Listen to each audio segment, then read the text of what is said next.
What is up, everybody? This is Owning the Huddle podcast, and tonight we're going to be talking about the biggest story today. Yes, that is Ben Johnson decided to take his name out of the Washington Commanders and the Seattle Seahawks job, and me and the crew, we're going to discuss, was this the right move for him, and why did he do it such a last minute? Who's going to be the head coach for the Washington Commanders?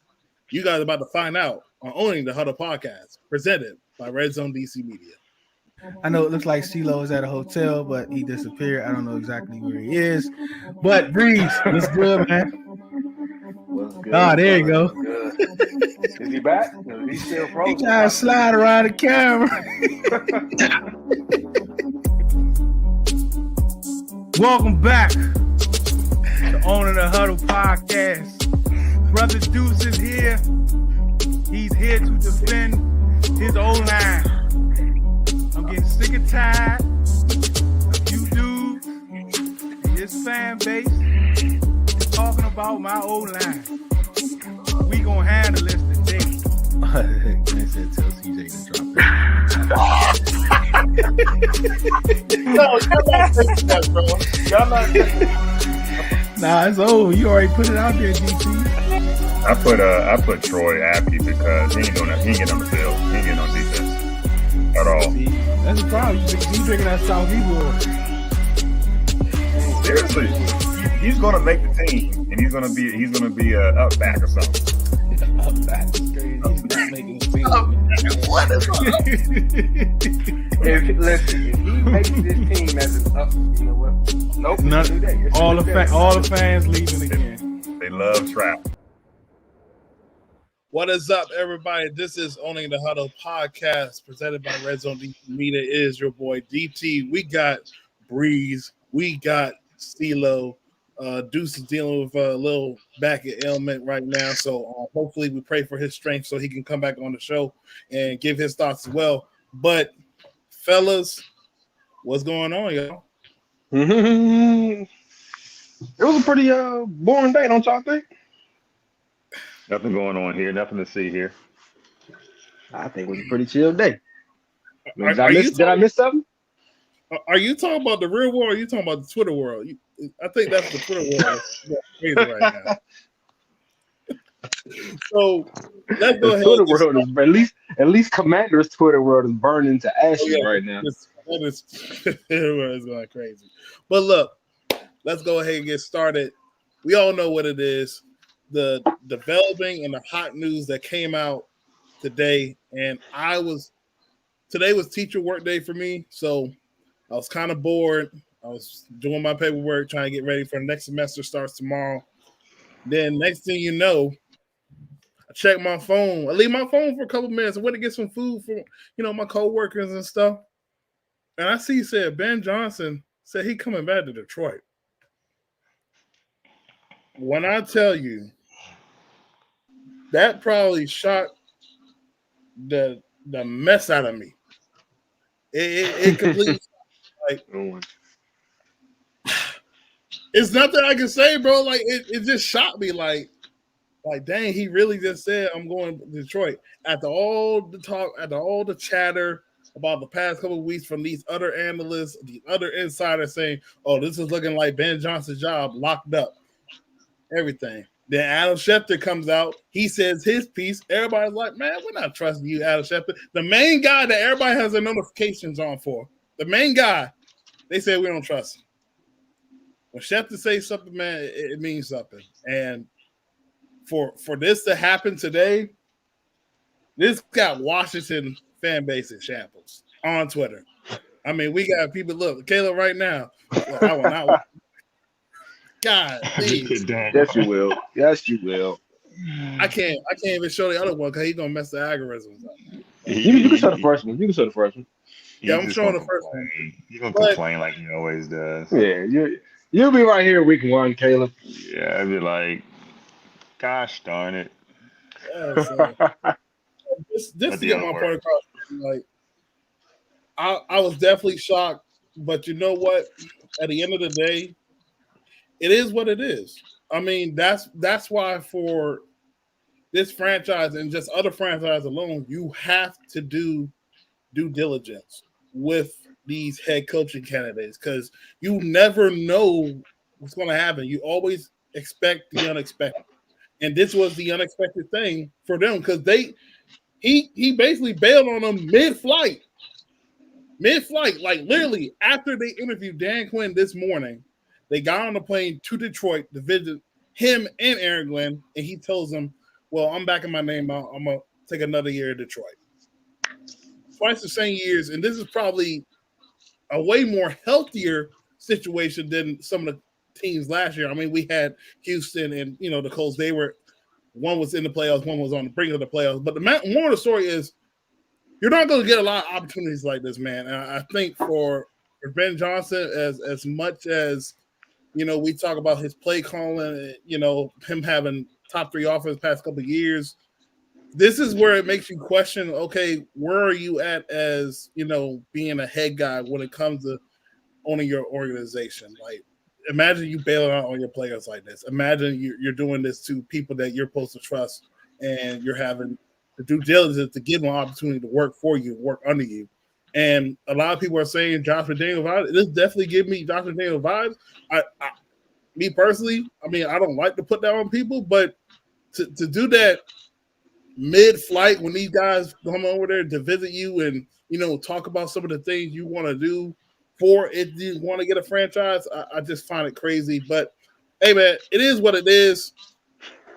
He's not going to be coaching as a head coach this year. He's going to stay with Detroit, and he's going to try to get a Super Bowl ring apparently.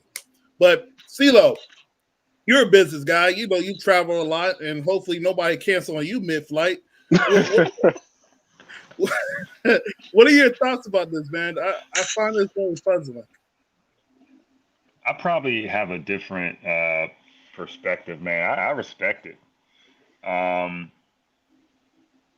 Honestly, clearly he thinks very highly of himself. He's only been in it. He's young. He said he's 37, by the way. Sean McVay was 30 when he took his job, just to put that out there. Yeah. But he's 37. He feels like he's only in his second year, full-time year in Detroit, and he wants to finish what he started.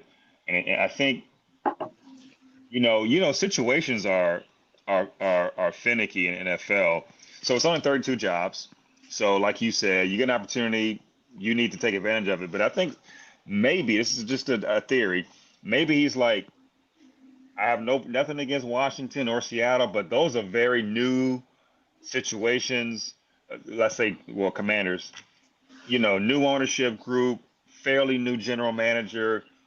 I don't have many connections there. Think about it, right? I mean, other than I think Bob Myers and him are kind of the only connection. I don't think there's much of a connection between him and Adam or anyone else I could think of on our staff of depth. So he's like, I'm a run it back with Detroit, and I'm going to see what I can do. And worst case, hey, we may make it to the league, to the bowl next year, or best case. Worst case, maybe not as much, but I'm gonna continue to build with the quarterback, and they're gonna go in another draft. They're gonna get better. And so, long story short, maybe he looked at this as like and listen, when the right situation presents itself, I'll be ready.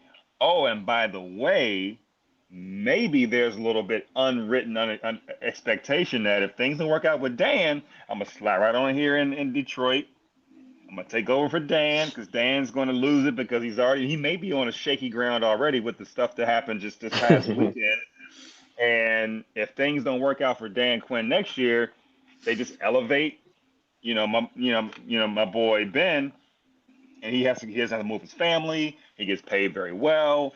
The Ford family is down for it, and it's an easy transition versus going into a brand new situation. You're so many unknowns, so much risk. Maybe if it's true about the pricing itself out of the situation, he took that risk.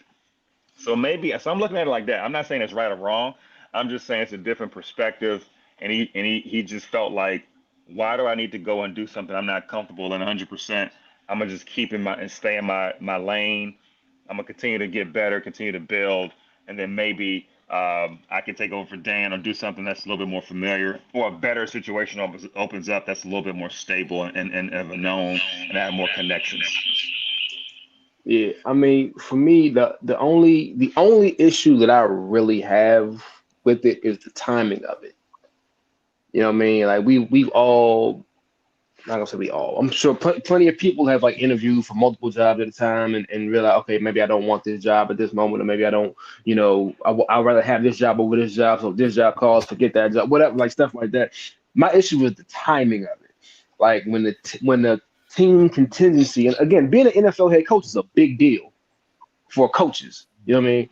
So when a ownership and management contingent is on a plane on the way in the air on the way to see you, and in mid-flight, after having already interviewed another candidate that morning, you call and say, "Hey, I'm good." It's the timing of it because you've already interviewed once, so to wait until they're in the air on the way to the second interview was like, it's kind of unprofessional to me. I mean, I've said on here plenty of times I personally didn't have a favorite or preference for this job just because I know anything can happen with coaching, and as we see, um, I feel like best case scenario they win the Super Bowl for Ben specifically, not Detroit, but for him specifically. Best case scenario, he returns and they go win the Super Bowl and all of that, win the Super Bowl and all of that next year, and possible, but whatever.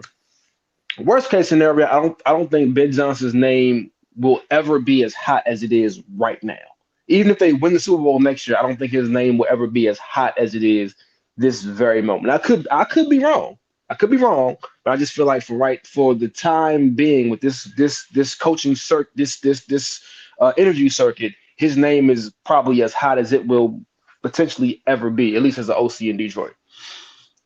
So I think that's very possible. But also, you know, it like you said, I agree. It's 32 teams. Like it's turning 32 jobs, right? Nothing is guaranteed. It's never going to be a perfect scenario. The only thing I can think of is he has some agreement with the Ford family or the ownership group and say, "Yo, I'm gonna slide right on in there." Whenever Dan in the next year or two, is unable to, Yeah. to continue, and maybe that's the and only I can think of that he and so just read the news with Bobby today, Bobby Slowick. Mhm. Apparently, weeks ago, he was given or offered a raise that's very, very like lucrative for him. So we may find out in a couple of weeks that they gave Ben the same kind of deal that they gave Bob. Gave him a 100% increase, raise. And all of a sudden, he's well paid, he's happy, he's comfortable.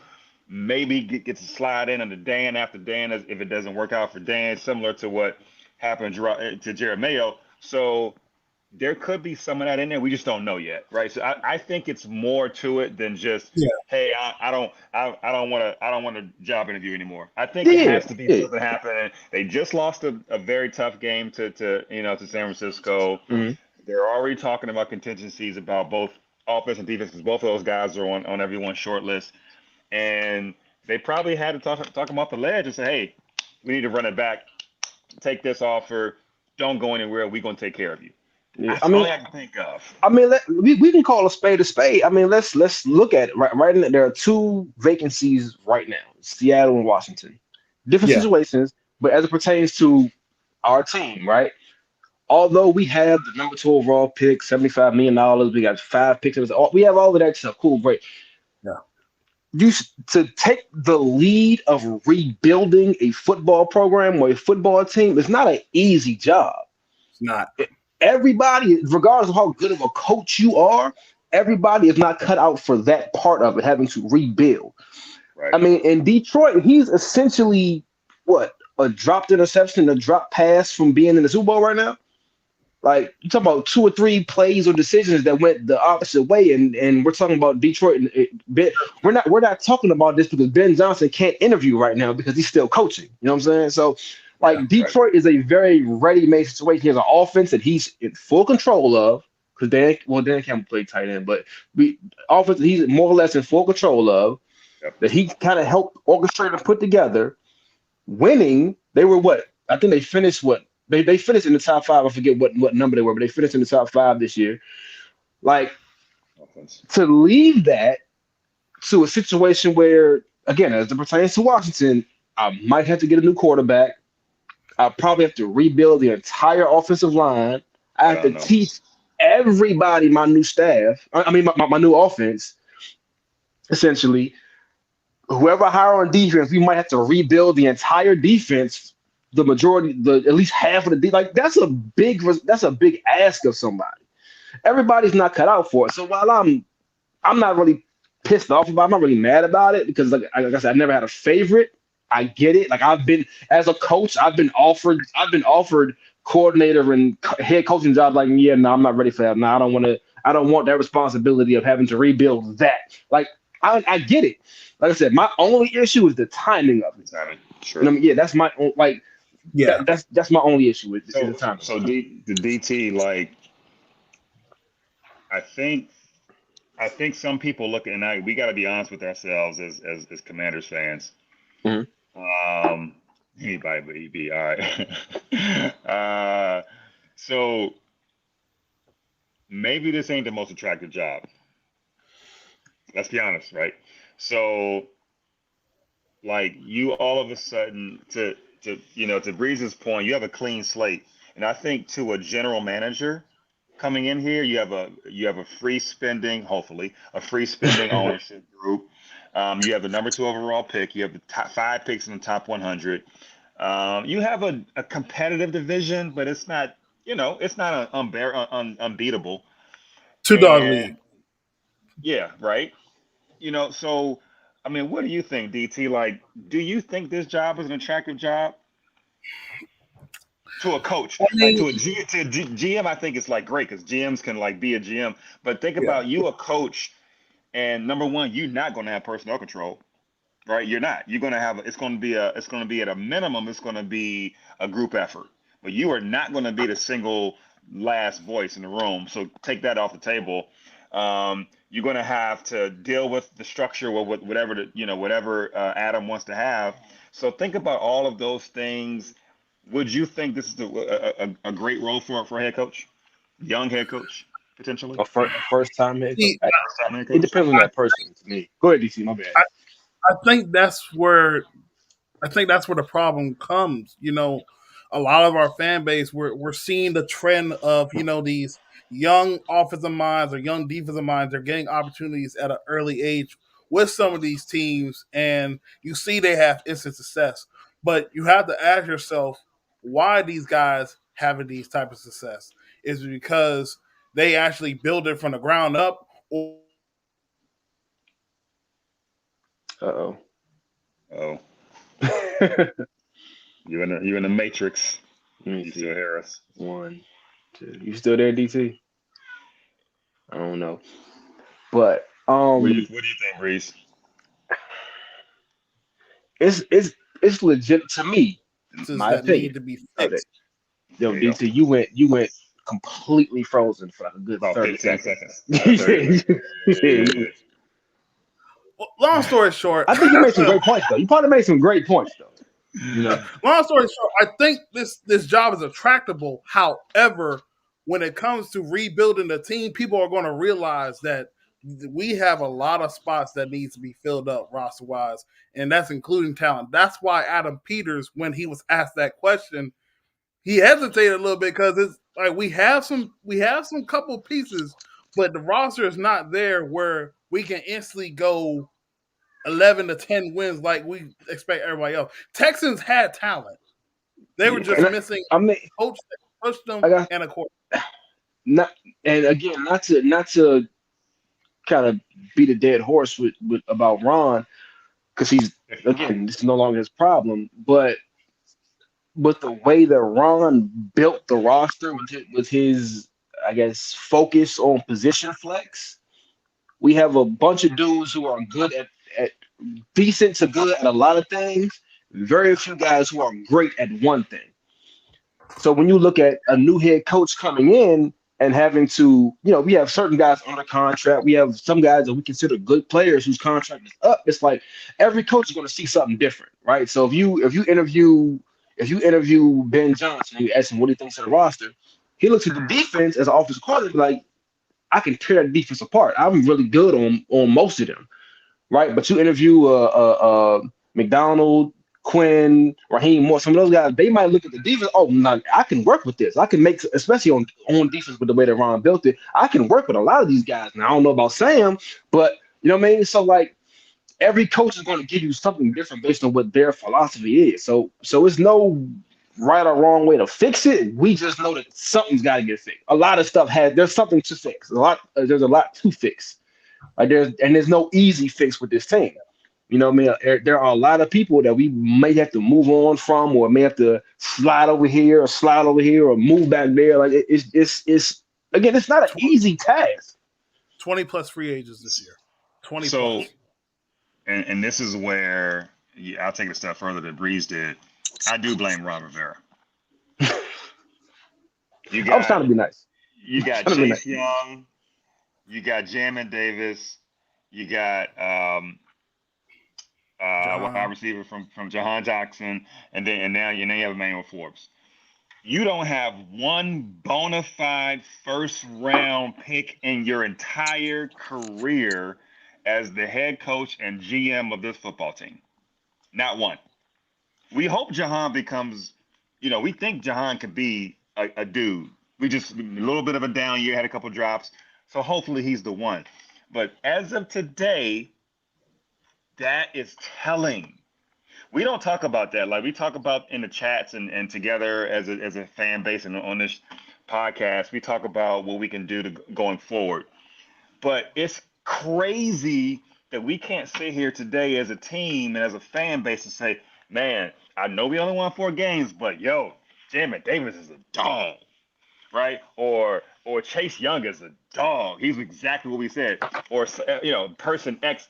Like you gotta nail your first round. Like that is like a problem. So when you're the next coach, you're like, what y'all been doing for 4 or 5 years? Like what the hell?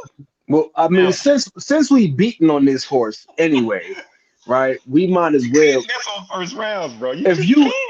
But not just that. To further that point, first round is better. We already know about the second round. It's even worse. Yeah. But I would probably consider Ron and his staff very top heavy defensively versus offensively. And we might have 2 draft picks that we can say that they maybe hit on in the draft. And they were 6th and 7th round picks. Like the people that they drafted are either not here anymore, or several, not just Chase, but several of them are not here anymore in 4 years, not good, or the jury, not good. The jury is very much, or the jury is very much still out on. Yeah. The 2 people that we might be able to say, all right, I think we got something there is Derek Force and Cam Curl, and they just happen to play the same position. In a perfect defense, those 2 players play the same position. Yeah. Now we've made it work with Cam playing strong safety and Derek playing free safety, but in a perfect defense, those 2 players play the same position. I'll even push it even further than that when it comes to the draft. It's not only the guys that you're getting, but it's the guys you're getting over the guys that are more highly touted and recommended by a lot of people. A Christian Darrisaw. Yes, absolutely. A Christian Darrisaw should have been there at 19 instead of Jamin Davis. I mean, I understand we had needs at linebacker, but he was not the best linebacker on the board. And for a defensive-minded coach, usually when you think about defensive-minded linebacker, who played linebacker, you think about 2 things when they have philosophies of winning. It's good defense and running the football. That also means getting offensive linemen that can block multiple ways and protect the quarterback, their assets. We have not done that here, bro. Like the 4 years we've been here, we have just completely neglect the offensive side of the ball to the point where we're just trash. And our defensive players that we're overdrafting and we're trying to put this top 5 or top 3 defense that everybody was fool's gold with, they don't even look good on the field. Listen, can we just I think we can all agree on this, right? Again, this is just since we're already beating this dead horse. It is Ron Rivera's coaching tenure, right? We don't. I'm not saying that Ron should have put together the gridiron gang or the mean machine. Like, I'm not saying he should have put a team full of prisoners together, right? But like, he was more so focused on building a team full of Boy Scouts that did everything correctly off the field, which we also at this point now kind of know wasn't a thing. But like, he sacrificed being good on Sundays to being good outside the building Monday through Saturday, and it bothers me. Let me see. Hold on. Okay, can we touch on this comment real quick? Go for it. Yeah, let's touch on it. So first of all, Garage Gym Light. I forget who's that? You know what it is? No, I don't know. But I don't you know. be so you show love on the live stream. Yes, you always show love on the live stream. I appreciate you. Love. Absolutely. Peter still has to go get that talent though. Mm-hmm. And that talent has to believe in whatever head coach or coordinator he's going to be playing under.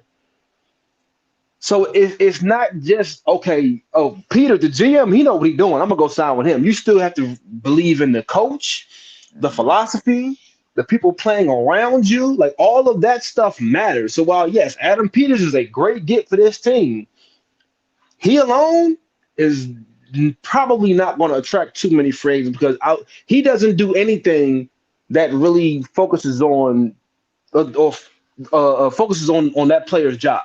He doesn't coach that player. He doesn't coach that position. He doesn't coach that off the defense or the team. He doesn't game plan. He doesn't do any of that. So while it's a great John, I appreciate John, love, appreciate you. But that's a thing though. Like, that's a great get. It's a great get. We're happy to have Adam Peters, but like, that is secondary to the coaching staff that player's going to play for though. Probably tertiary, in fact. But yeah. So I think. So and I'll land here with with the last regime is, and I only mentioned the first round picks. I know we had Cuomo, we had some other hits, right? You had Cosme. Sounds like he may end up being something. All that, but I just mentioned that because that's where you build your foundation, right? Everyone ain't got to be a superstar, but you get you some solid rocks and dogs in that first round, and now you know where you can go. You got leadership. You have guys that can play. You have guys that can, they basically lead by example and kind of start to build that culture that Ron continues to say he built. If the first guy he drafted is no longer on the team and may very well be out of the league in a year or two, right? Number 2 overall pick, like, those kinds of things can happen. So why have we been talking about that, right? The reason I say that is because you have a dearth of talent on this roster, and you're relying on magical stuff from Adam Peters and whoever he hires as a head coach. So think about that. So think about you, Adam. Hey, Ben. Hey, listen. Great to talk to you. Love your work. We think you have a great future. How would you go about this roster building? And Ben is like, I have no idea. I haven't got into the drafting yet because I don't know the quarterback sound great, Caleb, blah, blah, blah, blah. But I don't know. You guys get that Sam Howell guy. He looks great when he was in college, but I don't know. But like, it's so offensive line. You guys led the league in sacks allowed. I don't know. Like, he's literally having to think about all the things it's going to take, and then he's going to be like, well, maybe we should maybe we should think about this a little bit and come up with a strategy to figure out how we fill that gap and build a team. So I think you're going to need a coach that's willing to go through this process, and it may be ugly.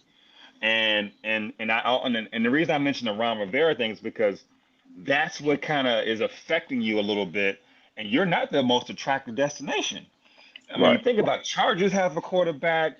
At least Seattle has some. I mean, yeah, they have Geno they have a reborn, core. They have a core. right? They have a core. good defense. They have a stud cornerback, a stud receiver, They two have stud receivers. They're good. They hit But on some of their draft picks. You a feel lot of me? them. A lot of them. So we're figuring out like, oh shit, we may like to Breeze. We may have two, and then a right guard.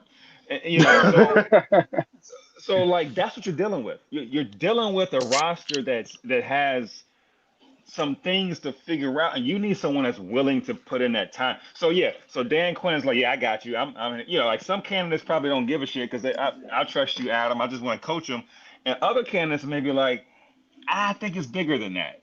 So I think that's where we're at, where we are, and that's why I mentioned. That's the only reason why I mentioned the Ron Vera thing. It's like it's the missing on that stuff is huge. It's so big. I just feel like, and this is me speaking as a former player and as a current coach. I feel like winning games creates a winning culture. Trying to win games, at the very least, creates a winning culture much more than getting good dudes in the building. Like if you win games, that will ultimately build a winning culture because we can overlook, you know what? This dude is a piece of trash outside this, but he don't get no trouble with the law. But outside this building, he is pardon my friend, he an asshole outside this building. But on Sundays, he gonna show up to play, and I know he gonna do whatever he can do to make sure that we lead this game with a W at the end of the day. Winning games helps build your winning culture, and I feel like as far as Ron, he put building a roster full of nice guys over winning games. Now, where's John? You're very right about Peters attracting a good coach. Where's the comment about the college thing? We need to discuss this real quick. So since we're talking about head coaches, we need to bring that one up. I don't know about that because it's so late in the process. Like these kids already getting ready for spring training, all that stuff, and like I don't know. I mean, who would you get as a college coach come to the NFL? I mean, I just think it's Jim Harbaugh was the one. Should we have tried harder at Jim? Should we have tried harder at Jim? We never had really a chance either. I don't think we had a chance for one, but I never wanted Jim Harbaugh, but I have this thing, and this is historically outside of Pete Carroll and a few others. Most guys who make the jump from college to the NFL, unless they've spent extensive time in the NFL prior to going to college, they don't succeed. Even the most successful at the college level, when they come to the NFL, they don't have success because coaching a team full of 18 to 22-year-olds is in this day of COVID, in this day and age, you coaching 24, 25-year-olds as college coaches, but yeah, being a college coach and coaching teenagers and recruiting, being able to recruit versus having to sign free agents and coach grown men that are millionaires and they've earned their money and they've been here and they've done this is completely different. And you can again look through history. Nick Saban most of us would probably agree Nick Saban is probably, as far as the modern era of college football, is the best coach in college football history. As far as the modern era, you got Bear Bryant and some of them, but like modern history, Nick Saban is the best. Most people would give you that. What did he do in Miami? Yeah. He was 2 years and done because he wasn't good enough. He wasn't winning football games. Mm-hmm. He was trying to win games with Cleo Lemon playing quarterback. Like they were not a good football team. Mm-hmm. Steve Spurrier, prior to coming to Washington, was one of the greatest coaches in the history of college football. He came here and didn't win anything. And there are plenty of people scattered in, but Bobby Petrino, there are plenty of people scattered in between, but most good college coaches cannot make that jump to the NFL and apply it the same way. Pete Carroll is one of the very few exceptions to that rule. Urban Meyer, I mean, like, you know what I'm saying? Like, Urban thing. Yeah, that was nasty. Like that list runs deep. I was a big Matt Rule fan. I actually was curious Matt about Rule. how it worked out. It didn't. Like it didn't. It didn't. He drafted Matt Corral. He didn't even play. Like and it's not a knock on them. Like some coaches are just great college coaches. There are plenty of guys who will go undefeated for a decade coaching high school and go to college and get blown out. There's plenty of coaches who will go undefeated in college and go to the league and get smoked. Like some dudes are just good at their level. We've seen even in the league, plenty of dudes are elite coordinators and get head coaching jobs and they just can't do it. Like some guys are just fit for a role, but high school to college to NFL is so vastly different from step to step. It is. I'm out on any college coach. Like Jim Harbaugh was that one, and I'm not even fully sold on him. Yeah. So what do you think about this comment right here from AJ? You need a collective personalities from a guy like Tebow and Antonio Brown. So this kind of goes to your point about like, you know, the Boy Scouts, you know, some of the good guys we have really on the roster. Like, I agree. We don't have that guy that's going to be an alpha. Respectfully, we don't have that. Yeah, I mean those are two like Tim Tebow and Antonio Brown are two left and right extremes. But I agree with the idea of the comment though. Yeah, AJ, that's AJ. I think, I agree 100%. We have a lot of yes men, very much team guys, great guys, on and off the field, says all the right things, doesn't ruffle feathers, at least publicly. But we don't have any guys that make you uncomfortable. We don't have any guys. We just don't have that kind of culture. It's a very it's a very team oriented, kind of nice guy culture, and that's okay. That's not a bad thing. But I do think you need a little bit of bit of nastiness. You need a little bit of uncomfortability. You need a little bit of guys that's going to challenge each other. You need someone that's going to like make that room a little uncomfortable. And maybe they do have that. We just don't know. Like maybe Daron Payne is a little, I don't know, but. Right now it appears to be very, very much a nice guy kind of culture, and I just think that's, we need a little shake up there. They had a killer too. They had a bona fide killer. Hey, they had that team. I forget what was it? 2000 and I think it was 10 with Cam Newton. The team with Cam Newton, where Tim Tebow was still there, but Cam Newton was a backup. Mm-hmm. I think that was 2009. It had to be 9. It had to be 9. Yeah, because Cam Newton. Yeah, no, he went to Blend first because me and Cam Newton could have been teammates. But it's another story for another day. That Florida team right there was so screwed up internally, but they dominated everybody they played against, though. Yeah. Like. Yep. You need a mixture. Like you can't have a team full of felons, but you can't have a team full of Boy Scouts. You got to have a good balance. You got to have somebody that's going to be like Ceelo said, be an alpha. And if one player jump out of line, as a coach, I don't need to police that because I know somebody on the team will handle that. Like you need that. We don't have that. I don't think we have that. Yeah. Maybe. Allen or Payne, maybe, but like Allen's still a nice guy off the football field. Terry is like the best human being ever. Like on Sundays, when he put that helmet on, he turned into a goon. But outside of 1 p.m. to 4:15 p.m. on Sundays, Terry McLaurin is like the best human being ever. And that's not a knock on him. That's just who he is. Like Chase Young was the one person that was like, oh yeah, he different. He's gone now. We don't have that at any position. If you look at any position, like name one person that you think is like, I don't want him going out after 9 p.m. Like we don't have it. Like Daron Payne might be the one. Jamin Davis likes driving fast, apparently, but that's another conversation. But like, you know what I'm saying? Like, we don't have that guy. Well, we got one. Yeah. Oh, so great point. So we got Jamin. It might be the one. That is nasty. It might be the one. I can say that because me and Jamin went to the same school. Oh, yeah, that's right. Yeah, we might have one. One.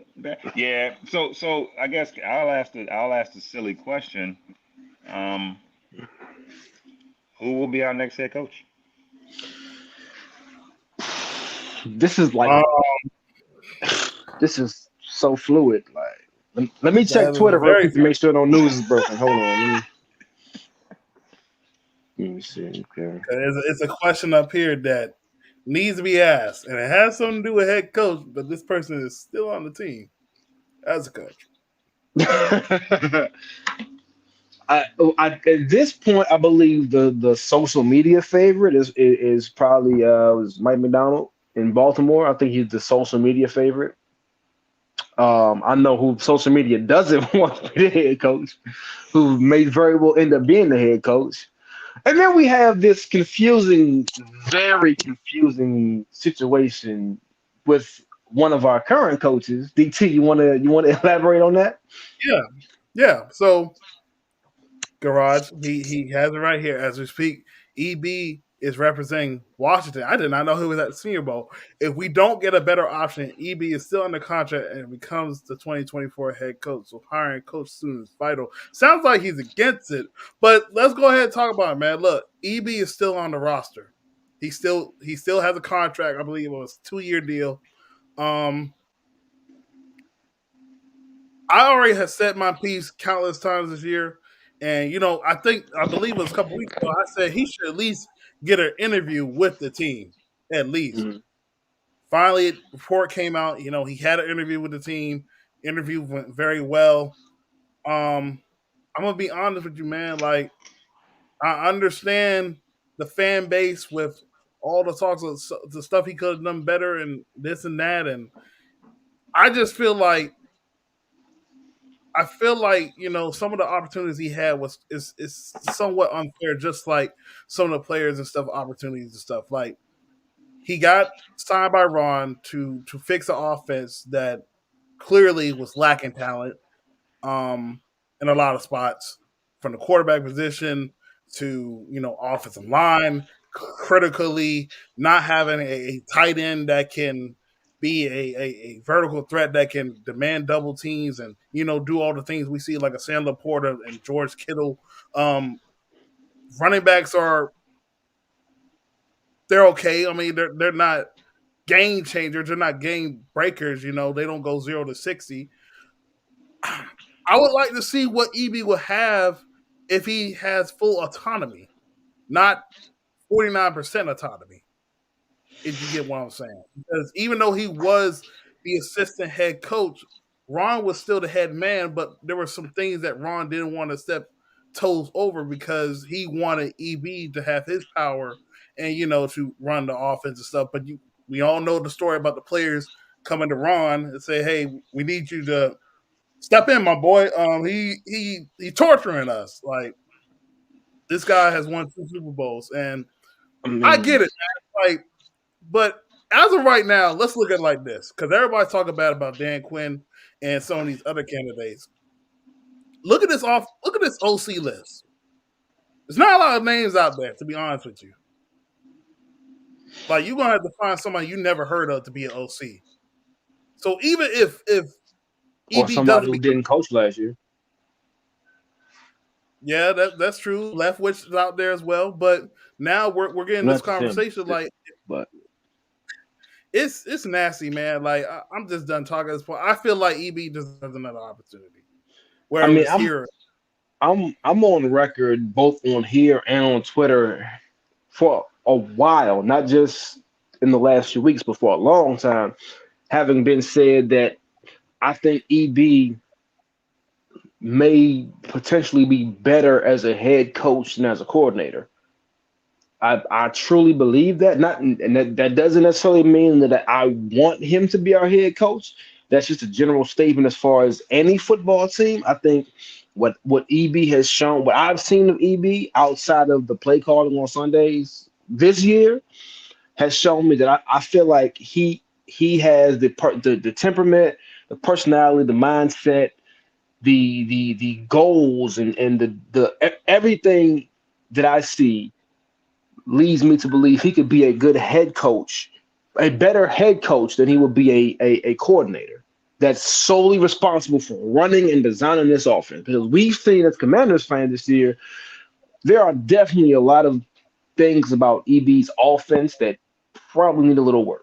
All right, we can agree on that. We've seen Yeah, receivers running in the same area. We've seen, run plays that just flat out didn't work. Regardless of who's blocking for them, the plays didn't work. They were just poorly designed plays. Like, we've seen that.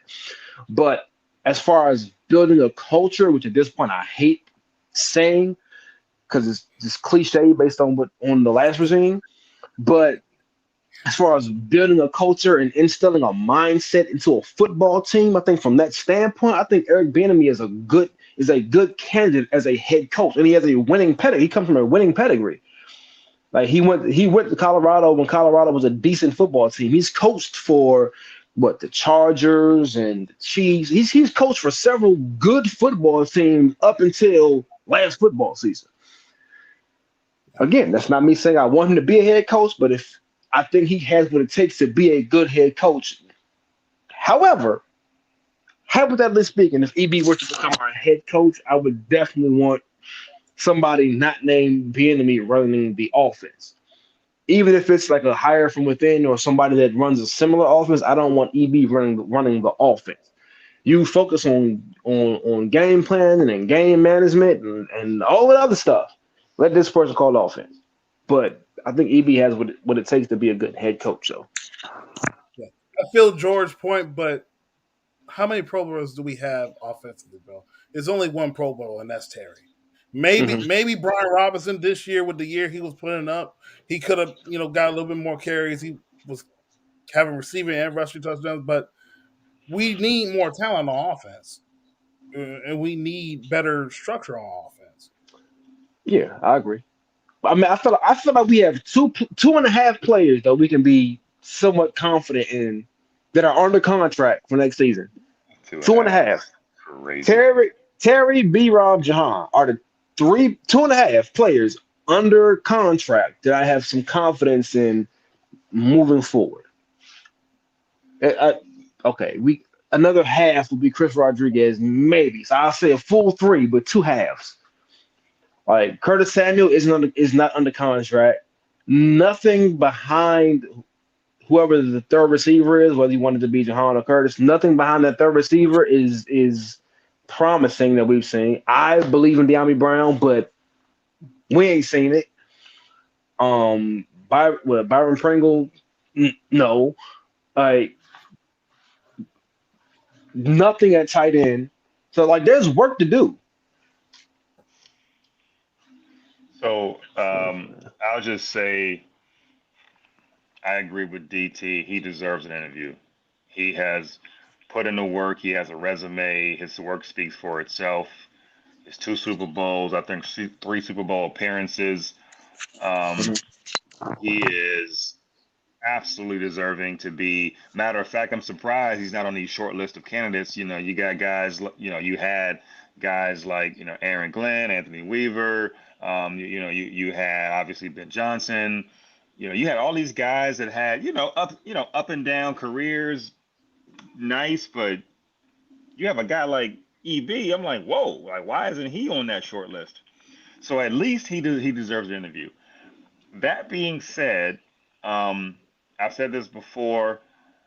I haven't seen yet, because it's only been a year, EB design an offense that is conducive to the talent that's on this team. So far, I've only seen EB apply the same offense he's been taught under an Andy Reid type of figure and tried to cookie cut that offense onto this roster. He never adjusted. He never pivoted. He never said, hey, let me, after my first 15 script plays, things ain't looking too good. Let me try and see if I can maybe do a little bit different and working with a less proven guy than Patrick Mahomes, like a Sam Howell or whatever. I have a questionable offensive line, but they're not so bad in run blocking if we do it a little bit more. So maybe I should incorporate some more running. Or maybe I should do something that just kind of makes things, easier for everyone to process, because right now they teeing off my guy. So I'm concerned and maybe y'all could talk about the later, but I'm concerned with EB and pairing him with a young quarterback and having EB design a system that's going to accentuate his skill set and maximize his skill set versus EB saying, I don't care what it is. I'm going to throw as much as I want to throw, and I'm going to do what I want to do because that's what I've known, that's what I've been taught, and that's worked because I got 2 Super Bowls. Mm-hmm. So that's my only concern with EB is like when Sam was named starter, my automatic hope was, hey, maybe EB was going to go talk to Phil Longo or guys in UNC and say, hey guys, hey, I got Sam here. I don't know him real well. I got the tape. What are some of the things that Sam likes to do that you guys saw? Because as you know, players think differently of themselves than coaches do. So go to the coach and say, hey Phil, what are some of these things that you really like from Sam? I'm going to try and see what I can do, but give me 2 or 3 things. Go to Sam, 2 or 3 things. Go to the tape, 2 or 3 things, and then you kind of try to design something that helps that. Still West Coast, right? You still got the same principle, mm-hmm. but you try to make it easier for the young quarterback to excel. Same thing that Kyle Shanahan did with RG3. Same thing that so many coordinators have done over the years. He didn't do any of that. He said, nope. Yeah. I'm going to do the exact same thing I did in KC. I don't have a Kelsey. I don't have a Mahomes, whatever. So that's my only concern with EB is, yes, he probably could be a better, head coach than he is an OC. But personally, I don't want EB. But he deserves an interview because hear him out. Like maybe he learned. Maybe he said, you know what, my first goal, I wasn't great. I would do things differently, and so you could say, okay, that's great, that's legit. Like he's self-reflecting, and that's legit, and he could be saying that. So I think he deserves an interview and legit, not just a check in the box, like a legitimate interview. Yeah. And let's see what happens. But I'm just talking about from what we know. I'm like, bruh, if Drake May came here under EB, forget about it. You know what I'm saying? Forget about I don't want to see that. But based on what I know, but maybe he's changed and maybe he'll do things different. I don't know. So that's kind of how I feel about EB. That's why I tried to preface everything with I can see EB being a good head coach as long as somebody else is running the offense. Because to your point, if EB was the coordinator that we felt like he was, right, we would have seen Jahan Dotson take a step forward instead of a step back. We would have seen Brian Robinson and for sure Antonio Gibson take a step forward, not a step back. It wouldn't have taken Terry McLaurin till the last drive of week 18 to get to eclipse 1,000 yards, and he played every single guy. Like we'd have seen different. We'd have seen the maturation of several players on the offense, even with a poor offensive line. And not only did we not see that, but we saw Sam regress throughout the season. Like he started off fairly decent, got real hot toward the middle of the season, and he just fell off the face of the earth. Right. So again, I don't think EB is a bad coach, but I think I think for what he does, he's better suited here as a head coach versus a coordinator. Now, again, does not mean that I want EB to be the head coach. But again, a lot of people, myself included, said that when he came from over here, keep in mind, we do not have Patrick Mahomes. We do not have Travis Kelce. We don't even have Isaiah Pacheco on this team. Like there are a lot of pieces that they had there that we do not have here. And if he tries to do the exact same thing, it will not work the exact same way because we don't have those types of players.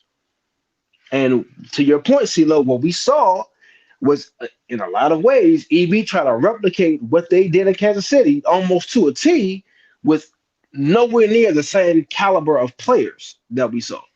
So, I mean that they had, excuse me. So,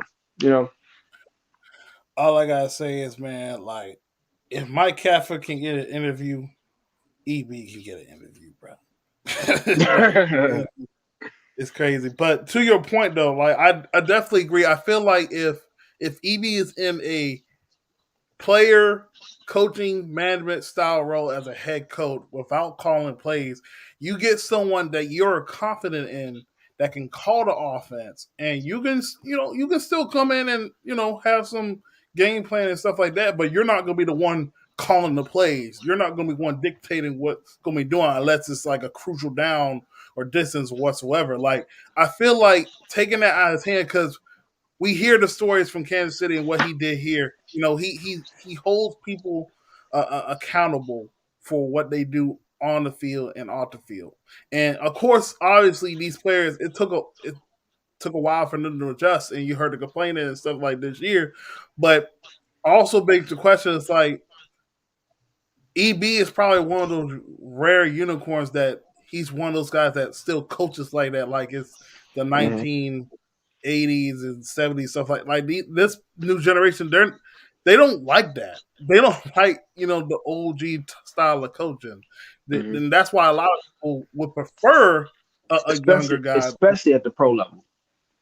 Yeah, but that's where it's like with me when we're talking about this head coach and stuff like that, man. Like, to me, youth doesn't matter to me, man. I just want to get somebody that is a leader, that has a plan, and they're going to help us win. And I think everybody's missing that because everybody's living in their fantasy of who they want, but they're not going to face the reality of what the coach like. This organization, the Harris Group, they're going to be the ones picking the coach. We're up here just typing. Like, we're up here just typing on Twitter and stuff, going we complain. Look, bro. We have seen worse. There are some teams that had coaches that they didn't love, but they love them now because they actually helped them win. It happens in sports. And I just want the Harris Group, and I know they're going to do it, I want them to find their guy. I don't want them to find my guy. I want them to find their guy, and we have not done that for 30 years. Caleb, you got to stop cursing so we can pull your comments up. Deuce care about his algorithms, man. John, to that point, this is just me. I don't know if they're developing Brock Purdy, and that's not a knock on Kyle Shanahan. I think Kyle Shanahan excels on identifying his players' strengths and weaknesses and calling plays to those players' strengths. So I don't really know if they're developing Brock, but I think Kyle is great at, okay, Brock is good at X, Y, Z. So I'm going to call this instead of calling ABC because he may not be that good at that. I think that's more so what's happening in not Kansas City, San Francisco. I don't really think they're developing Mr. Irrelevant or whatever Brock was until like a Pro Bowl quarterback. Although he is a Super Bowl, at least at the very least a Super Bowl playing quarterback. I think Kyle just excels at getting the most out of what his players do best. If that makes any sense. Yeah, that press conference would be hilarious. Yeah, I think that let's look at it real quick. So who's left? Dan Quinn, Mike McDonald, Aaron Glenn, Anthony Weaver as the obvious choices. I think that's about all. Externally, yeah. I guess. NEB. Those are the more reasonable candidates that we've heard from the press. I'm about to get on that. I'm about to get on that Aaron Glenn train. Because this is where I am. I don't want to retread. Not that maybe Aaron Glenn is like for example, who's the new coach for the Falcons? Morris. Raheem Morris technically is a retread, but so I'm not saying retread is bad. Guys learn and move on. I'm just not interested in that. So for me, who is kind of a younger, innovative guy who kind of can move this organization forward. And I'm in the Aaron Glenn camp because he's definitely. I feel old, man. I remember Aaron Glenn playing for the Cowboys and a couple other teams. I remember Aaron Glenn playing for the Jets. Yeah, I was talking to somebody there. I'm like, bro, all these coaches that used to play, I'm like, I know I'm officially old because I've seen these dudes play, and I'm like, I'm that guy. But anyway, Although I don't remember Dan Campbell playing. I'm not that old, I guess. But No, you saw him play. You just don't remember didn't it. notice him. He wasn't like a Tony Gonzalez. Like he was, you know what I Yeah. mean? But I want to. So I that's where never I seen am. him play. That's where I am. DT. Never seen him I play. think I want to see Aaron Glenn kind of different. Different. He's defensive, so that's not ideal. But at least he coming in fresh, new. Assuming he has new ideas, he's open to different concepts. He can lead men. They resonate with him. Why not? That's where I am.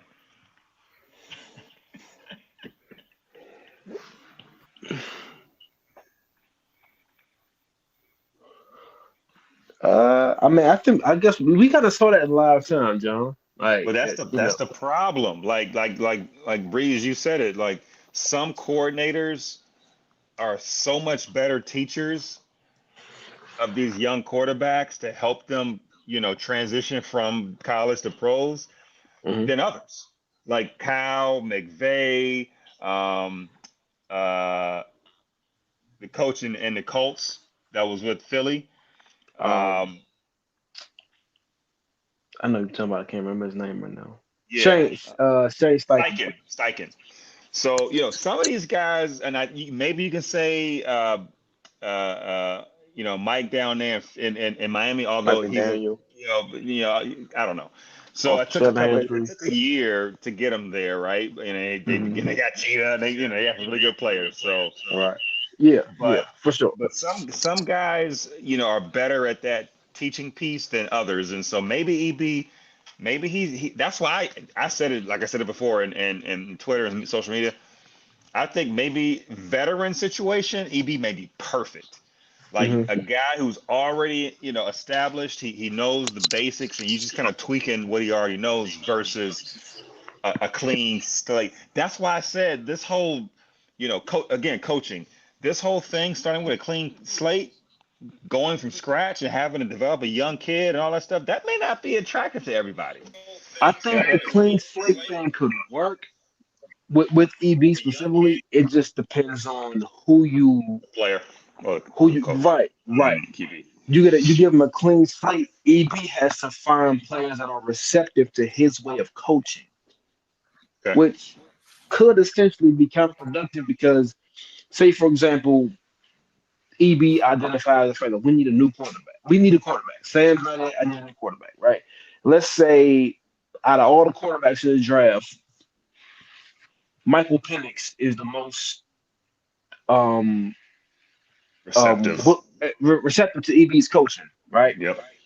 How many quarterbacks do you pass up? Good quarterbacks do you pass up before you get to Michael Penix? We can name at least three, maybe 4 or 5 before you get to Michael Penix. Like, yeah, he's receptive, but he's not the best quarterback. So by going against that player, you could essentially be setting yourself back or passing up on a elite franchise quarterback just because they aren't receptive to your way of coaching. Most of us can just kind of read between the lines, looking at USC games, looking at EB. EB is probably not the coach for Caleb Williams. Like, you know what I mean? Like, it is what it is. It happens.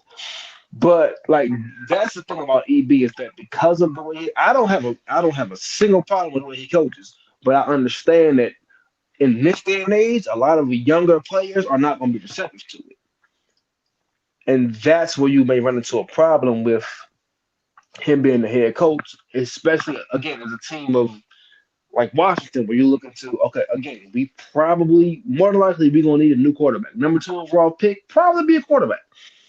Like it just it makes sense.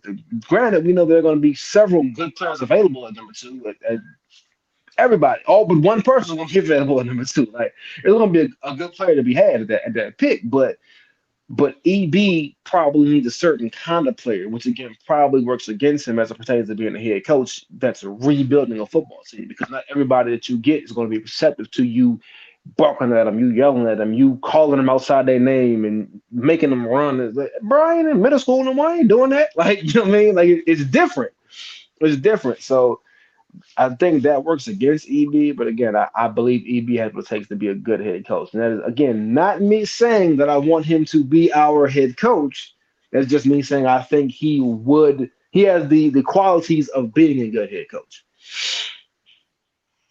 Yeah, I mean, DT, what do you think, DT? I mean, like I said, I only mentioned Aaron. I'm thinking about the Houston model. They went out and I mean they have a stud, right, a head coach and defensive guy, but he is the right person for that job. They, like you said, they've been building that team for a couple years even before he got there. So it wasn't completely bare bones, but they still had to have a good draft in 2023 just now. Um, so they have something there, and they ended up in the division Well, game. hold on, Yeah. go ahead. It's several comments I want to address. DT, go ahead though. What do you think, Um. DT? What's your So who you thinking about given the candidates that at least the obvious candidates that we have left? I mean, obviously, McDonald's still out there.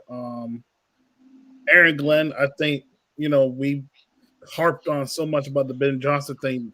Everybody forgetting they went up there to interview him as well. Yep. I think from listening and reading some of the quotes, he provides the qualities that they want and the new coaching staff as well. Dan Quinn is up there, and that's the one everybody dislikes. I don't understand why people dislike him. I mean, I get it Super because Bowl, the Super Bowl Super 50 or whatever Bowl, that was. everything looks similar to Ron Rivera, but respectfully, Dan Quinn can coach. Dan Quinn can coach, bro. Like I don't know what people saying there. Folks were talking how crazy and legit the Cowboy defense is at times, and he's the one that coached them up. He's the reason why he's getting the job because McCarthy hired him after they had Mike Nolan in 2020, and they've been leading the league in turnovers and sacks and explosive plays basically on defense. Like come on, man. But also Weaver intrigues me as well. He was with the Texans, I believe it was with Lovie Smith. He's been with the Ravens organization. He's played football. So I think that's another guy as well. So it's probably those candidates right now internally EB. But if I had to lean, I think McDonald is the crop that's probably everybody looking at. And I'll probably say Aaron Glenn and Dan Quinn are probably about right here. But I think it's going to be those three. Okay. So, like everything in this world that we don't control, you got what you want, and you got what you think is going to happen. Yeah. So, like I said, I think I want like an Aaron Glenn type. What I think will happen, I think it'll be Dan Quinn. Everyone seems to love Dan Quinn. To your point, DT. He's learned. He's kind of a different. I heard he's a different guy since his since his time in Dallas. He's learned a lot. He's definitely a changed defensive coordinator and a leader. Everyone loved him when he was there in Atlanta. So I hear great things about Dan Quinn. I think most of us are just soured because of the way that defense looked the last quarter of the season, 3 or 4 games, and they were getting like stomped on in the running game and whatever. That I think it's bigger than that. So I get what you're saying, DT. He's a good coach. I just think it's a sour taste for most people. Yeah, I think it's a sour taste feel because he's coming from the Cowboys. If Dan Quinn was coming from the Broncos or something like that, people wouldn't be tripping. But man, I don't want nothing. It's the Cowboys and the Cowboys beat man champion. I don't care about it. Because he's not like a real cowboy. It'd be different if he was like, I don't know. If he was Tony Romo, right? And man, come on, that's different. But Dan Quinn is not related to the Cowboys in my world. But I hear you. You're right about that, though. You're right about that. So yeah, Dan's a good coach.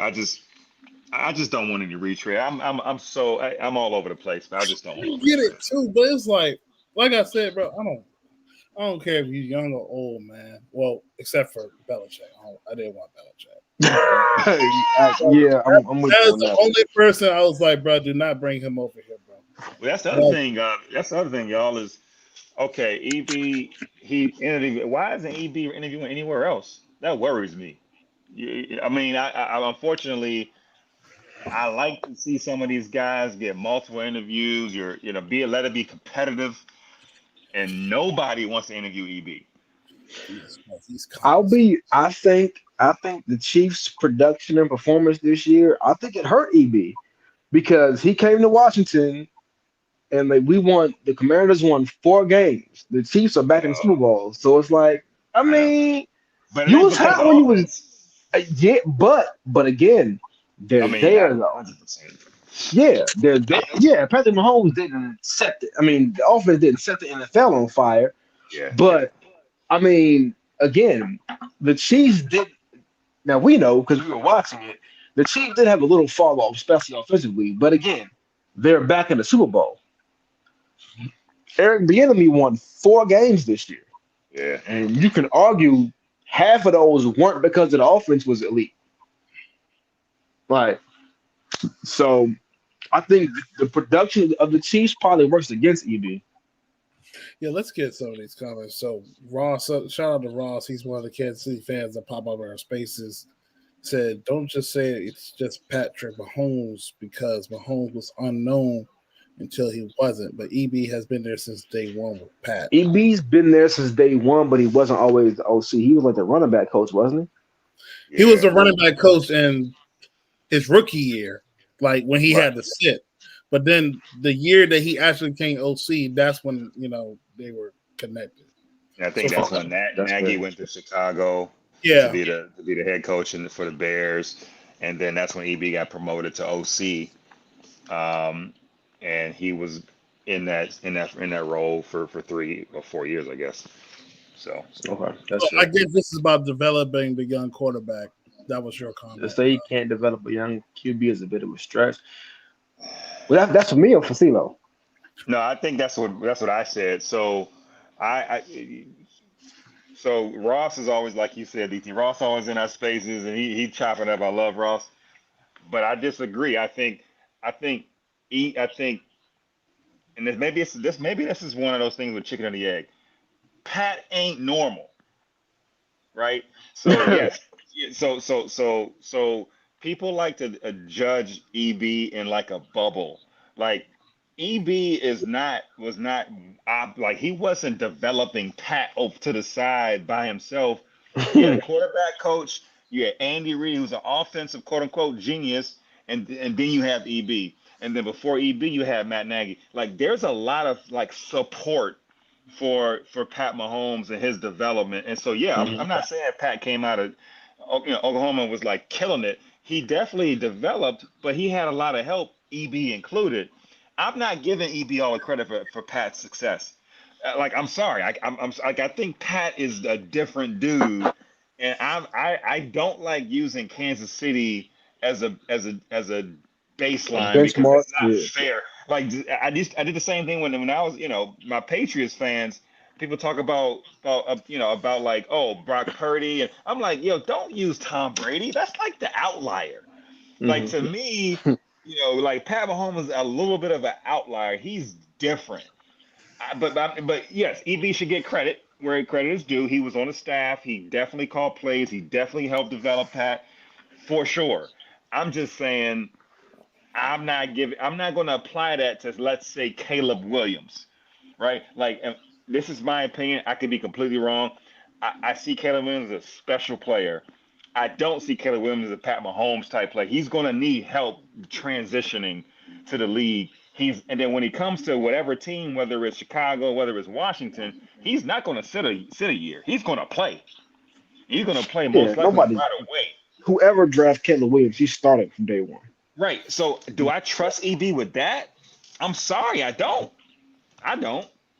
I don't have Yeah. any like baseline for that. But if you want to use Pat, go for it. I don't because I think certain situations require a different like approach, and I just think the Pat thing is just not applicable. That's just my opinion. Patrick Mahomes threw 86 touchdowns his first 2 years, and he came out that year after they won a Super Bowl. Said, "I'm still trying to read defenses." That is Like he's different, bro. that is the nastiest thing to hear, and you win a Super Bowl Pat yourself. Bro. Can I? is Can different. there is something even if you really want to talk about quarterback development, there is something to be said for the level of talent that Patrick Mahomes has. It's different. And again, as somebody who played football and somebody who currently coaches football, I can identify the fact that this kid might be easier to coach, but this kid is by far more talented. Right. Like there's something to be said about the level of talent that somebody has. And Right. that's not meant to be a knock against EB, but Patrick Mahomes is a very talented, a very, So very talented quarterback So you player. have talent. You have talent, right? And then you have to like tap into that. And are they coachable? Can you? Because a lot of guys like, and you, Breeze, you probably know this. Like some of these dudes, like you said, you can see players, and if you play organized sports, you see this. Like some dudes are different. Like some dudes are like, okay, he's jumping out the gym. He's only like 10 years old, right? Yeah, Like already, right? absolutely. So you're already like, okay, so he's different. But can you help him take it to? Can you harness that athleticism? You know, can he like take the position and actually listen to you as a coach and blah blah blah blah blah? And all I'm saying is at the fundamental like coaching level in that relationship with a player coach, I just think I'm only going to give EB but so much credit. So he was able to tap into to Pat to a degree, no doubt about it. But can he take like Sam Howell, right? I'm not saying he was the next greatest thing, but like that was a great test case. Do y'all agree? Like No, you I have a agree. guy, he had a decent college career, he had a skill set, he had deficiencies. So how does a coach take those known issues and say, all right, bet this is what we're gonna do to try to help you grow out of that, or help like eliminate that, or help you continuously over time, address those issues so we can make you a better QB for this football team. And like that's hard to do. I don't blame EB per se. It just didn't work out. You know what I'm saying? Yeah. And so EB had to, figure it out, and unfortunately it didn't work. 4 games, like you said, Bree. So that's my issue. Is like, can a coach take these young quarterbacks? And I'm not saying Sam is Caleb, but he's going to have elements of what Sam had, and can he take that and develop that young quarterback into something decent, and then so on and so forth. He's like Caleb is not. I'm sorry, but Caleb is not Pat Mahomes. So I think there's going to be more to it than what he did with Caleb with Pat Mahomes. Yeah. And we're not Legitimately, getting like Caleb. So I'm just being like I'm using that as an example because I don't think we're getting Caleb. So jury shot. But yeah, hopefully. like I didn't I there's a big difference between identifying talent and developing talent. Like a few years ago, I was coaching and we had a freshman, and the kid was a 14-year-old freshman. And I saw that kid. I went to the head coach and said, "Yo, that's a D1 football player right there. We need to Hmm. start him. That's a D1 kid." First day I saw him, head coach told me, said, "Nah, man, he a freshman. We can't start that kid. We can't. He a freshman. He ain't done nothing yet." Ah, you the coach. Ain't nothing I can do about it, right? The kid left and transferred. He's playing at Stanford University. He's in the Pac-12 right now. Like, you know what I'm saying? Like, and I was told I couldn't start him in public school football in DC. Like, so there's a difference between identifying talent. It's easy to identify talent. Yeah, Caleb Williams is talented. But once he gets up here with everybody can run a sub 4.5 40, it's a little bit different. Like, we need to now develop this talent, and I'm not fully confident in EB's ability to develop that talent. I think, again, he's a good coach, but as far as developing talent, I think Patrick Mahomes is very much an outlier. Yeah, but I agree. I mean, Caleb has it here. I don't give EB an interview. Give like he already had one. But what is his plan going forward? You have a clean slate. You now have Adam Peters. Who's going to be a QB coach? Is it the same dude from Stanford, or is it someone else? Who's your OC? Like, what is your plan on defense? Like, give them an opportunity to explain how he would improve the team roster, coaching, his experiences as a first time, full time offensive coordinator. And I think that's legit. You know what I'm saying? Like I said, my concern was KC. My concern was last year, and then my concern now is why aren't other teams? And you said it, Breeze, but why aren't other teams excited to at least? I mean, you got to hire him, but at least listen to And EB talk to because him. he does have a resume. It's crazy to me that they won't even give him like come in the door and have a sit down and talk about it, and I that worries me a little bit. Thank you, Ben Johnson. All of this is Ben Johnson's fault. Oh my god, I forgot about Believe that Sam Howell for 8 weeks, EB was behind all that. Listen, Caleb, I told y'all last summer. Tell me if I'm lying. Please tell me if I'm lying. I told y'all last summer. Sam Howell played at that point, all of one game. After seeing him in OTAs and minicamp, seeing him in training camp, I think he'll be a decent to good NFL quarterback, but I'm not sold that he'll be great. I think he has stuff to work on, and he still has developing to do. Please, somebody that's been in spaces in the group chat, tell me if I'm wrong of me saying that. And he got into the season, and he showed flashes, but ultimately he was not. I mean, he fell off. He was leading the league in passing yards at one point in time. He also was probably leading the league in passing attempts too. He also, if I'm not mistaken, led the league in interceptions or pick sixes, one of those two at one point. Both. Like, the development part matters. Yes, he's a decent to good NFL quarterback. So is Gardner Minshew. You know what he is? A backup quarterback. It's okay for you to not be, everybody can't be elite. So as far as Sam Howell, Sam Howell may not be a starting NFL quarterback. Whether that's with a different OC, with another year of EB or anybody else. We might have to just go get another quarterback. Like, it is what it is. You know what I'm saying? I would love for Sam Howell to be the guy. But as we've all seen now with a 17 game work list to look at, it probably isn't. Could there be more development? Sure. But Sam Howell just probably isn't the guy. Sam Howell still might be Taylor Heinicke, a slightly better version of Taylor Heinicke. Who knows? Man, Caleb, Caleb, I don't lie, bro. Like I don't lie, Caleb.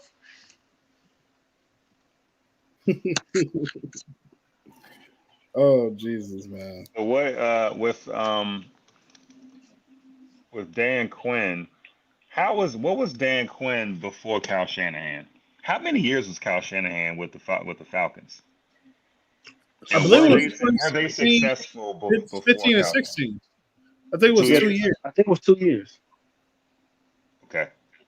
And how long was Dan Quinn? That was only OC. Was he? Who did he have before that? Dan Quinn was the DC of Seattle before he got the Falcons job, if I'm not mistaken. I might be wrong, but I believe that's what it was. What he was. Oh boy, this gonna be. Go Caps. So I'm trying my best to adapt this philosophy of letting Adam Peters do his job. I don't know. I love to remind people that Bill Belichick spent 5 years as head coach of the Cleveland Browns with a losing record that nobody remembers because he was given a second chance 5 years later and became the best head coach in NFL history. So, like, just because, Raheem Morris or Dan Quinn or any other or quote-unquote retread coach had a bad first stop doesn't mean they can't develop and be better.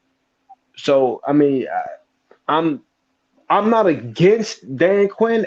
Of the options left, he's probably lowest on my list. Outside, I think I have Dan Quinn higher than Anthony Weaver, respectfully.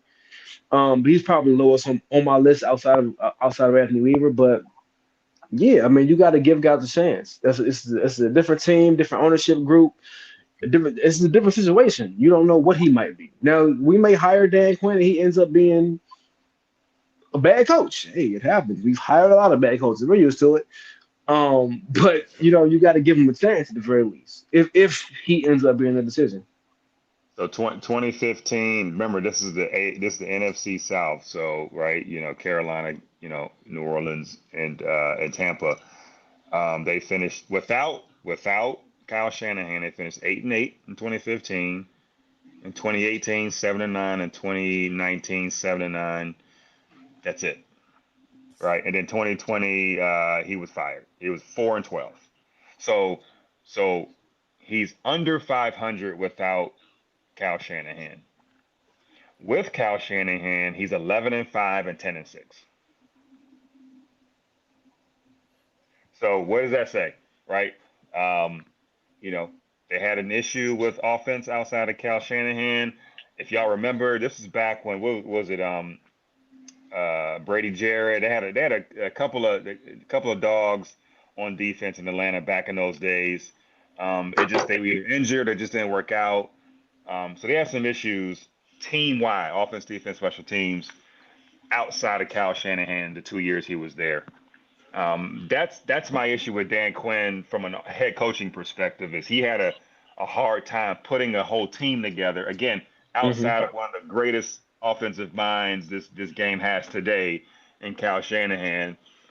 So he's going to really require some help on who the offensive coordinator is going to be. And then I think he's learned a little bit on defense with Dallas. He definitely helped Dallas get over the hump. So respect there. Maybe he learned something there, and he got a little lucky with injuries. So that's why the Dan Quinn I'm cool with. He had a full 5 years, just like we just went through with Ron Rivera. Like I just don't know. I have struggled with the retread thing, period. So like you said, I get it. Breeze, guys should learn from their mistakes and give him a second chance. If he ends up being like he sounds good, gives you a good reason, cool. All right. I trust Adam Peters. I just feel like give Mike McDonald a shot, give Aaron Glenn a shot, Anthony Weaver, guys that you don't even have an opportunity. They've proven to at least have some semblance of success. They deserve an opportunity unless they just bomb out the interview process and they don't have any clue. Different story. So, which we will have no knowledge of. So which we would never know. We would never know. We would never know. Oh man. Casey, DT, go to the one where says give him a chance. No. I'm sorry. It says Bill gets second chance. Just so the camera can see it. Boom. Bill gets second chance, and EB don't get no chance as head coach is crazy. Are you Bill who? No, hold on. Casey Ross, are you referring to Bill getting interviews this hiring process, or him getting a second chance when he first got the Patriots job? Because if you're talking about Bill getting interviews now, that's not the same. You're talking about a head coach. Yeah, well, he got an internal interview. Yeah, but you talking about Bill. Regardless of what we think of Bill Belichick won what 6 Super Bowls. I mean, let's. That's not the same. And again, I get it, but requesting an interview with somebody with 6 Super Bowl rings. He got 6, right? Oh no, Bill has 5 and Tom has 6. No, I think he has 6. No, 6 and Tom had 7. Yeah. Okay, Bill has 6 Super Bowl rings. That is not as a head coach. That is not the same as EB's 2 as an offensive coordinator. It's not the same. It's not the same. He went 11-5 with the Cleveland Browns in '94. Like he was probably the most successful coach until literally this year. The last 2 years, the Cleveland Browns has ever seen. People love to talk about Bill's record without Tom Brady. I respect that, no doubt. But he worked magic with Cleveland before they moved to Baltimore, and then he went to New England. I don't think Bill and EB are in the same stratosphere. That's just my opinion. Bro, I mean, there was also a different time, a different I agree era with of him football. about EB too. Like I think EB deserves at least No, to, no, like I said, no, an I do, interview. I do. I think Like, EB go deserves it. ahead, Gray. I do. But we Yeah. took so 2000. I'm not going to say I was 9 years old when Bill Belichick got that job. I'm not going to sit there and pretend. 10 years old too. I'm not going to sit there and pretend like I'm aware of everything that was going on. I only knew about the at the time Redskins at that point in time. I wasn't following the entire NFL, so I'm not going to pretend to know what was going on in football in the league at that point in time. But Bill was 5 years removed. I forget where he was coaching at prior to New England, but yeah, I mean it's situational, and there's a part of that situation that we all understand that we don't really have to speak on, but there's a fairly a visual difference between the two people that we can you know kind of acknowledge a little. We can understand without acknowledging a little bit.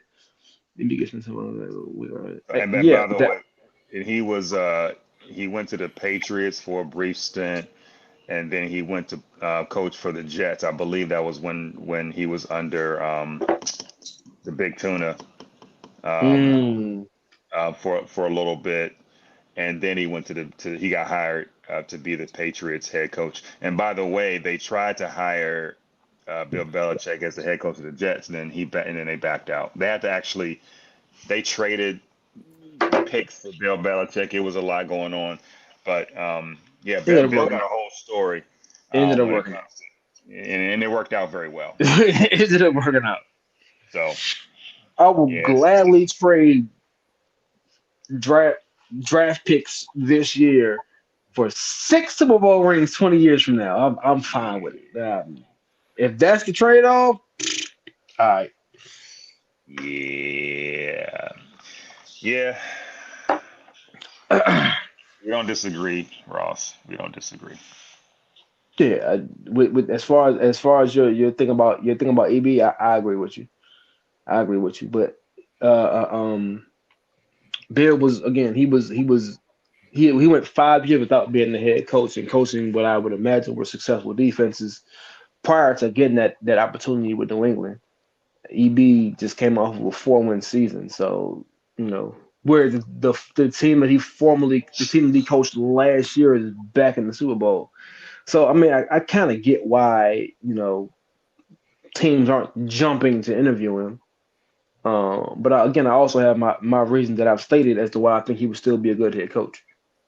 So Yeah, even when he was when he didn't he have what like 12 or 13 interviews with head coach. I mean, he was interviewing for head coaching jobs. He just wasn't in the getting it past, yeah, yeah, in the past. I mean, I think it's interesting. Like you said, yeah, he got 4 wins this year, didn't work out. But I think for like a smart GM or ownership group, like they would understand the situation in Washington. He came into a lame duck situation. Like you would think that smart people would figure that out. And he does have a resume that is inclusive of Kansas City and Washington.